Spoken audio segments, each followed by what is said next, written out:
हम लोग जो है क्वेश्चन 7 को अब हल करने जा रहे हैं। बड़ा ही नॉर्मल और सिंपल क्वेश्चंस है। देखिए इस क्वेश्चन को करा कि 5000 एंगस्ट्रॉन तरंगदैर्ध्य का प्रकाश एक सुग्राही तल पर गिरता है।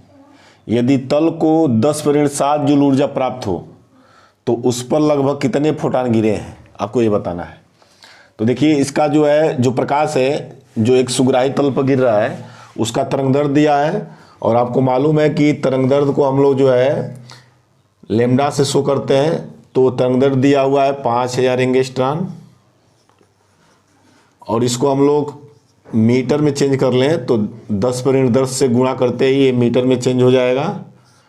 कह रहा है कि ये जब इतना तरंगदैर्ध्य का जो प्रकाश है जब एक सुग्राही तल पर गिरता है और यदि तल को 10 ऋण 7 जूल ऊर्जा प्राप्त होती है। देखो जो तल को ऊर्जा प्राप्त हुई है अर्थात आपतित ऊर्जा जो हुई है 10 ऋण 7 जो है जूल ऊर्जा प्राप्त हुई है।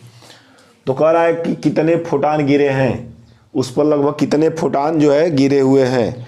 तो हमको जो है इसमें कुल आपतित ऊर्जा मालूम है 10 ऋण 7 जो है कुल आपतित ऊर्जा मालूम है और लेमडा का मान दिया हुआ है। तो सबसे पहले हम लोग क्या करें, ये जो तरंगदैर्ध्य दिया हुआ है तो इसको हमने एंगस्ट्रॉन में था, हमने इसको 10 ऋण 10 से गुणा करके मीटर में चेंज कर लिया। अब हम एक फोटॉन की ऊर्जा निकाल लें। एक फोटॉन की ऊर्जा, तो इसके लिए फार्मूला होता है E=hc/λ।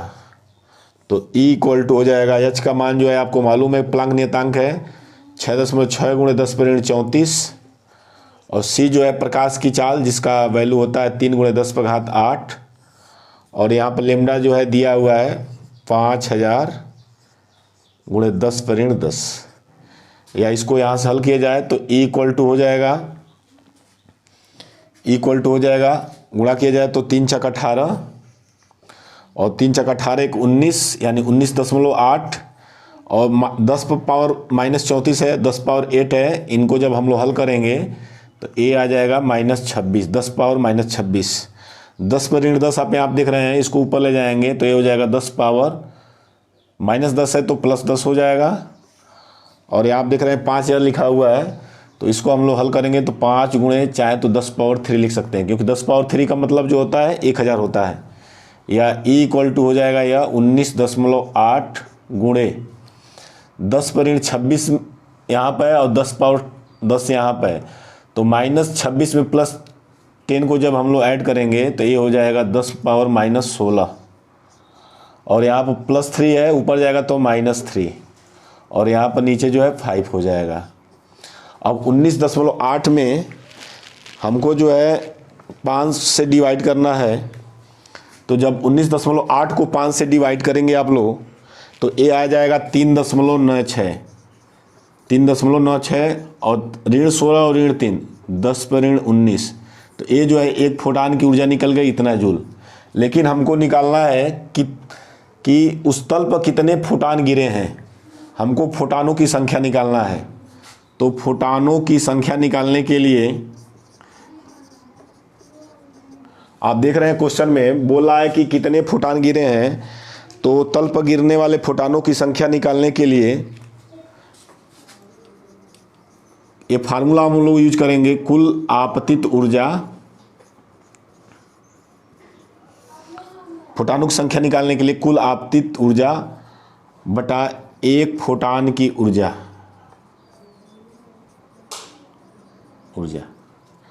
अब कुल आपतित ऊर्जा आप यहाँ से देख रहे हैं, कुल आपतित ऊर्जा जो था क्वेश्चन में दिया हुआ था 10 ऋण 7 और एक फोटॉन की ऊर्जा आपने निकाला यहाँ पर 3.96 गुणे 10⁻19।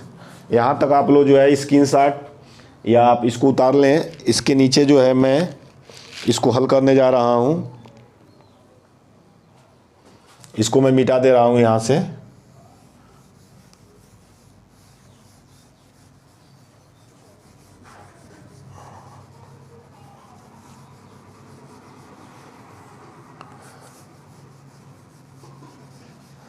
हमें जो है फोटॉनों की संख्या निकालना है। तो फोटॉनों की संख्या को निकालने के लिए हमको क्या करना पड़ेगा, यहाँ पर फोटानों की संख्या निकालने के लिए 10 पर ऋण 7 और यहाँ पर 10 पर ऋण 19 है, इसको ऊपर भेजा जाए तो ये हो जाएगा 10 पावर 19 और नीचे जो है 3.96 है तो 3.96। अब ऊपर को हल किया जाए, यहाँ पर हम लोग फोटानों की संख्या निकाल रहे हैं, फोटानों की संख्या। अब आप देख रहे हैं कि 19 में से 7 को जब हम लोग ऐड करेंगे, 19 में 7 को ऐड करेंगे तो ये हो जाएगा 10 पावर 12 और ये हो जाएगा 3.96। अब इस दशमलव को हटाने के लिए आपको मालूम है 100 से ऊपर भी गुणा 100 से नीचे भी गुणा करेंगे हम लोग, तो 100 से ऊपर गुणा करते ही ये जो हो जाएगा ऊपर 100 हो जाएगा गुणे 10 पर घात जो है, आप इसको लिख सकते हैं 11 गुणे 10 पर घात 1, या इसको ऐसे भी लिख सकते हैं 10 पर 1 और 10 पर 11। और यहाँ पर 3.96 में जब हम लोग 100 का जो है मल्टीप्लाई करेंगे तो ये हो जाएगा 396, या इसको हम लोग लिख सकते हैं 1000 गुणे 10 पावर 11 हो गया और 396।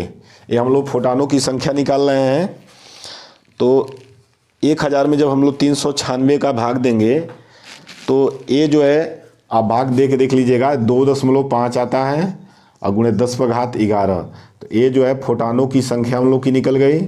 फोटानों की संख्या आप देख रहे हैं इतना है 2.5 गुणे 10 पर घात 11, ये जो है आंसर हो गया इस क्वेश्चन का। क्वेश्चन 7 जो हमने पढ़ा उसी क्वेश्चन पर आधारित और उसी फार्मूले पर ही आधारित एक क्वेश्चन है।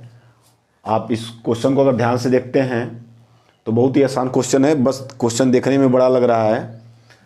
अब इसमें क्वेश्चन में बोल रहा है कि एक रेडियो स्टेशन है और ये रेडियो स्टेशन जो है 3 मीटर तरंगदैर्घ्य की तरंगे प्रसारित कर रहा है। जैसा कि आपको मालूम भी है कि रेडियो स्टेशन का काम होता है रेडियो तरंगों को प्रसारित करना। तो यहाँ पर जो है ये जो रेडियो स्टेशन है यह 3 मीटर तरंगदैर्घ्य की तरंगे प्रसारित कर रहा है। तो 3 मीटर जो है तरंगदैर्घ्य दिया हुआ है जिसको हम लोग लैम्डा से शो करते हैं। ये 3 मीटर जो है तरंगदैर्घ्य दिया हुआ है।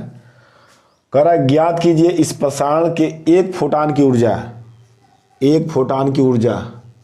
आपको मालूम है एक फोटान की ऊर्जा अर्थात ई जब हम लोग निकालते हैं इसका मान पूछ रहा है, तो ई इक्वल टू होता है फार्मूला HC अपान लैम्डा, जिसमें H का जो है न्यूमेरिकल वैल्यू जो है 6 गुणे 6 10 पर ऋण 34 और C का होता है 3 गुणे 10 पर घात 8 और लेमडा यहाँ पर आप देख रहे हैं दिया हुआ है क्वेश्चन में 3 से 3 जो है कट जाएगा, ई इक्वल टू हो जाएगा 6.6 इंटू और 34 -34 है यहाँ +8 है। जब इन दोनों को हल करेंगे तो ये आ जाएगा -26 और आपको मालूम है एनर्जी है तो इसका यूनिट जो है जूल।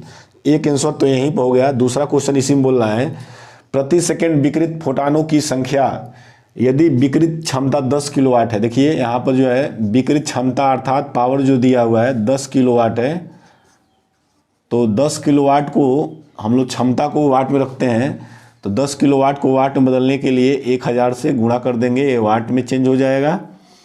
और एक बोला है प्रति सेकंड विकिरित फोटानों की संख्या, प्रति सेकंड विकिरित फोटानों की संख्या मतलब n, ये प्रति सेकंड उत्सर्जित फोटानों की संख्या को ही हम लोग प्रति सेकंड विकिरित फोटानों की संख्या करते हैं और इसको n से शो करते हैं। मैंने फार्मूला बताया था कि यहाँ पर n बराबर होता है P इंटू ई, ये जो है फार्मूला होता है n बराबर P इंटू ई। तो यहाँ से अगर हम लोग चाहें, यहाँ पर जो हमको n निकालना है, सॉरी यहाँ से जो है हमको n निकालना है और n निकालने के लिए हमारा फार्मूला होता है n इक्वल टू होता है P/E, ये फार्मूला होता है n इक्वल टू P/E। तो n निकालने के लिए P यहाँ पर जो है पावर दिया हुआ है, इसका जो है न्यूमेरिकल वैल्यू है 10 गुणे 10 पर घात 3 और E का मतलब जो होता है एक फोटान की ऊर्जा जो हम लोगों ने यहाँ पर निकाला है 6.6 गुणे 10 पर ऋण 26 और इसको हल करने के लिए आप देख रहे हैं 10 भागा 6.6 गुणे 10 पर घात 3 है और यहाँ पर ऋण 26 है, ये जब ऊपर जाएगा तो ये +26 हो जाएगा। और आपको मालूम है इसको हल करते समय n इक्वल टू 26 और 3 जो है आपस में जब जुड़ेंगे तो ये 10 पावर 29 हो जाएगा, यहाँ पर हो जाएगा 10 और यहाँ पर हो जाएगा 6.6, और 10 को जब हम लोग 6.6 से भाग करते हैं तो ये आएगा 1.5 गुणे 10 पर घात जो है 29। आप इसको कैलकुलेट भी कर सकते हैं। और यन है, यन को हम लोग फोटानों की संख्या करते हैं, अर्थात प्रति सेकंड फोटानों की संख्या। तो इसका जो है ये फोटानों की संख्या है, तो फोटान जो है आपको मालूम हो गए, यन बराबर 1.5 गुणे 10 पर घात जो है 29। और इसको हम लोग लिख सकते हैं फोटान प्रति सेकंड। इसका मतलब 1 सेकंड में इतने फोटान जो है उत्सर्जित हो रहे हैं। ये जो है आपका आंसर हो गया।